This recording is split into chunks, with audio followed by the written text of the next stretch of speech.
Las mujeres y el derecho al voto.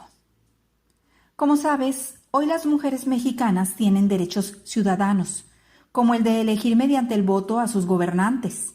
Esto no siempre fue así. Antes que en México, en otros países la mujer tuvo este derecho. Inglaterra lo reconoció en 1918, Alemania y Canadá al año siguiente, y Estados Unidos en 1920. Ecuador fue el primer país latinoamericano donde las mujeres votaron desde 1929. Brasil y Uruguay establecieron el voto femenino en 1932 y Argentina en 1947.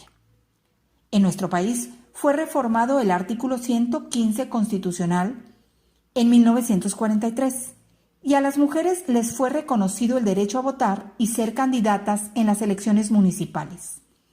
En 1953 se extendió ese derecho a las elecciones federales. Desde entonces, la participación política de las mujeres ha tenido valiosas repercusiones en la vida productiva y social del país. A continuación te presentamos dos opiniones respecto a la participación de la mujer en las elecciones. La posición del senador Aquiles Elorduy en 1953. Se alega que hay que hacer justicia a la mujer dándole los derechos políticos que no ha tenido. Yo diría que la mujer mexicana tiene toda la justicia grandiosa que ha debido tener. La madre mexicana es la que forma el corazón del niño, es la que educa su espíritu, es la que imparte la religión, y eso es una gran cosa en una sociedad. El hombre no tiene esas misiones en el hogar, porque sus ocupaciones públicas le impiden dedicar su tiempo a esas cuestiones. La mujer mexicana maneja los dineros del hogar e influye en su marido. ¿Qué más quiere?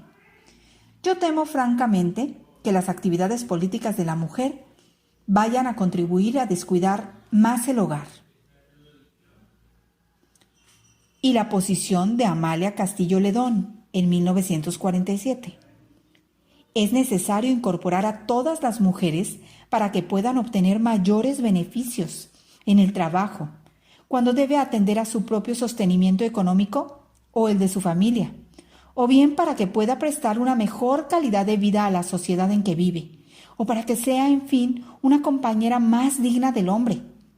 Por encima de todo esto está su propio derecho natural de ser humano, ante el que tienen que rendirse los pueblos por un principio moral, por el principio político que entraña la democracia, y por los principios humanos declarados y firmados unánimemente.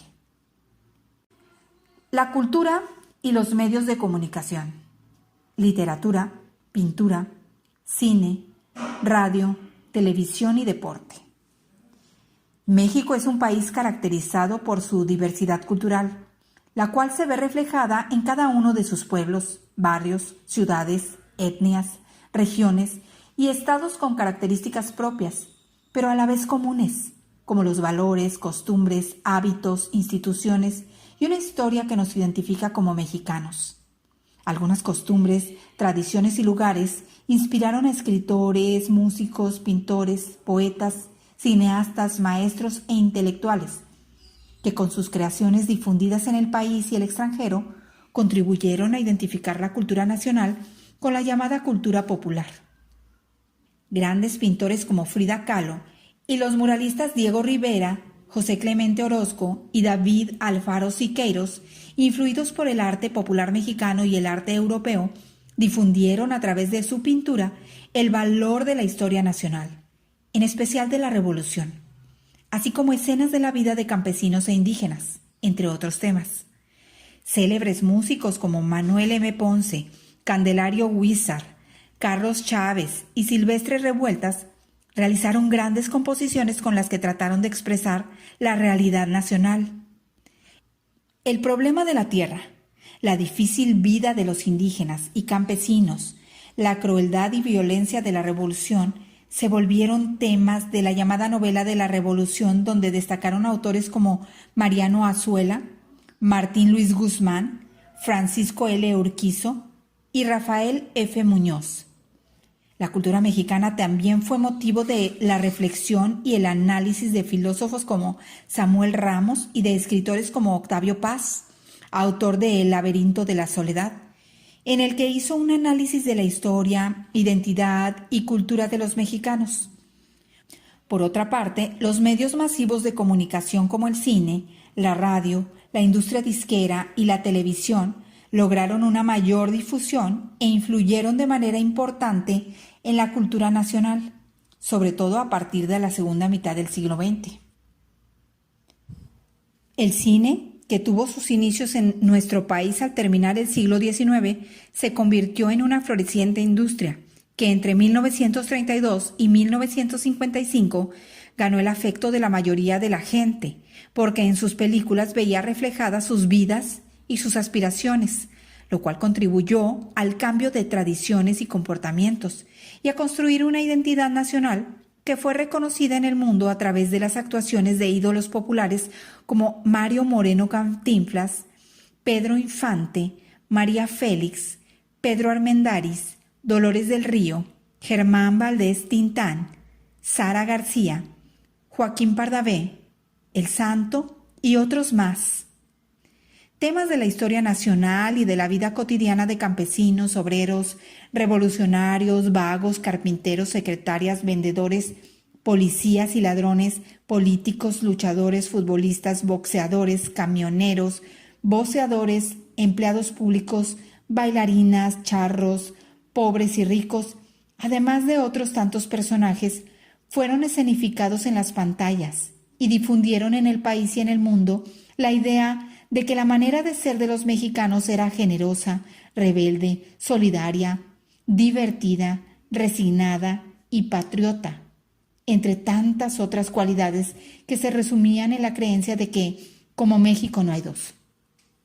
A través de la radio, cuyo primer programa se transmitió en 1921, el público no solo se divertía e informaba, sino que también se identificaba con los valores que se difundían en distintos programas como las radionovelas, los noticiarios y los concursos.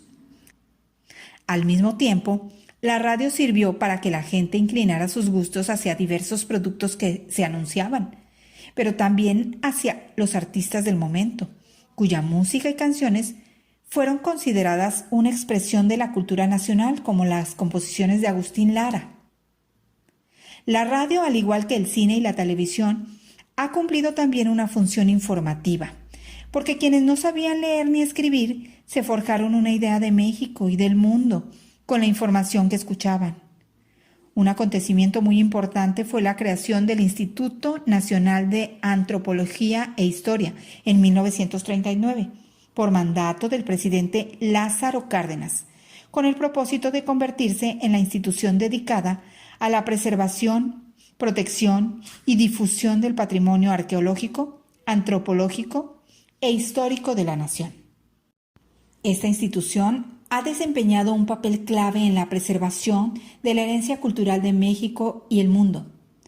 Con la televisión que inició sus transmisiones en la década de 1950, las familias comenzaron a introducir nuevas costumbres en su convivencia diaria.